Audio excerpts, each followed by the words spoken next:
প্রিয় বন্ধুরা, আজ আমি একটি মজার গল্প আপনাদের শোনাব। লেখাটি সংগৃহীত। গল্পটির মধ্যে কোনো রাজনৈতিক রং খুঁজতে যাবেন না দয়া করে। তাহলে শুরু করা যাক।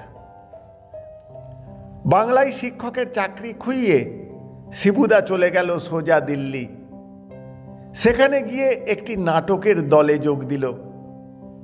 সুযোগ পেল মহাভারতে যুধিষ্ঠিরের পাঠ করার। শিবুদা আবার রফলা উচ্চারণ করতে পারে না, তাই ভ্রাতাকে বারবার ভাতা উচ্চারণ করতে থাকে। শেষে ভীমের পাঠ যে করছিল, সে আর এই অপমান সহ্য করতে পারল না।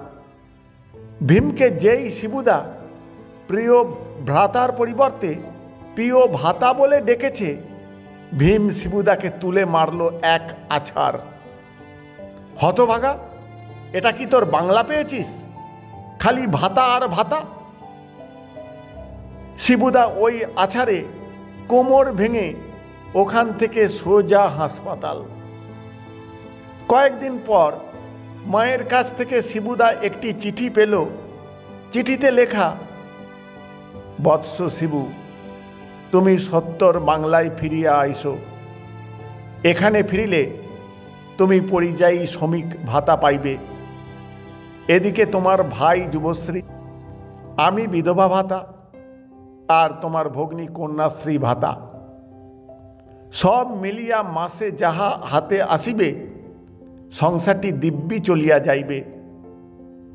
তোমার কোমর ভাঙিয়া গিয়াছে বলিয়া চিন্তার কিছু নাই।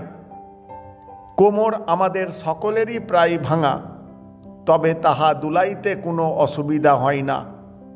তুমিও পারিবে। ইতি তোমার বিধবাশ্রী মাতা।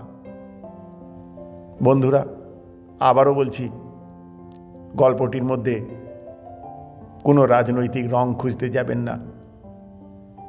ধন্যবাদ।